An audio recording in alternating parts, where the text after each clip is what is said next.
Vous souvenez-vous de votre premier anniversaire? De vos premiers pas? Probablement pas et c'est normal. On appelle ça l'amnésie infantile. La plupart d'entre nous n'ont aucun souvenir avant 2 ans et très peu entre 2 et 6 ans. Pourtant, pendant cette période, on apprend énormément. On reconnaît les visages, on apprend des mots, on crée des liens affectifs. Si l'on oublie nos souvenirs d'enfance, c'est parce qu'il existe plusieurs types de mémoire. La mémoire sémantique, celle qui nous permet d'apprendre le nom de nos parents, leur visage ou encore la signification des mots, celle-ci fonctionne très tôt.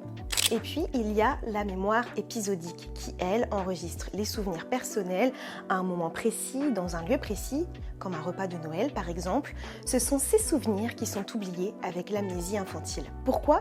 Parce que la mémoire épisodique dépend d'une zone du cerveau appelée hippocampe. C'est aussi à son niveau que démarre la dégénérescence des neurones provoquée par la maladie d'Alzheimer. Mais alors, d'où vient cette amnésie de la petite enfance? Les scientifiques ont plusieurs explications. Première théorie, notre cerveau n'est pas encore prêt, la zone qui fabrique les souvenirs personnels, l'hippocampe, est encore en construction chez les bébés. Deuxième explication, on crée bien des souvenirs mais ils se perdent. Pourquoi? Parce que le cerveau des bébés fabrique énormément de nouveaux neurones, c'est comme une énorme mise à jour du cerveau.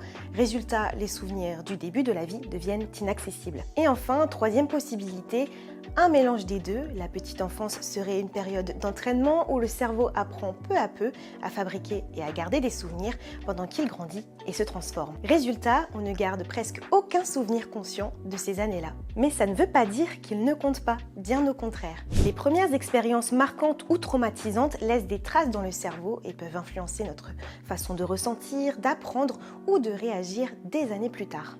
Et quand on pense se souvenir d'un moment avant 2 ans, ce sont souvent des souvenirs reconstruits grâce aux photos ou aux récits racontés par nos proches.